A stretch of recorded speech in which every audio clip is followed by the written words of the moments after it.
guys, this is Pau Celebrity Vlog. Please like, share, comment, subscribe, and click the notification bell for more updates. So for today's chika, ito pala ang dahilan kung bakit nila ito itinago ng matagal ang katotohanan.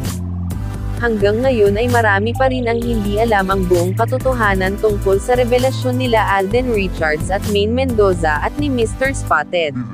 Naguguluhan rin ang marami kung sino nga ba ang tunay na nagmamay-ari sa puso ni Maine Mendoza, lalo na nung dumarami ang naglalabasan ng mga edited pictures tungkol kay Maine Mendoza at ni Mr. Spotted.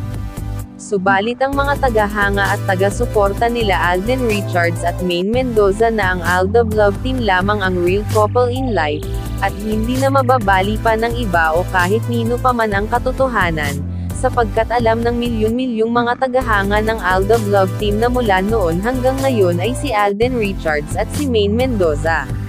At kahit anong pilit man sila paghiwalayin ay hindi ito basta-basta na mabubuwag ay bagkos ay lalo pa ito na mamayagpag ang kanilang mga karir bilang aktor at actress. Samantala abala man sa ngayon ang ating minamahal na Aldab Love Team sa magkahiwalay na proyekto ay hindi pa rin sila nawawalan ng oras para sa isa't isa.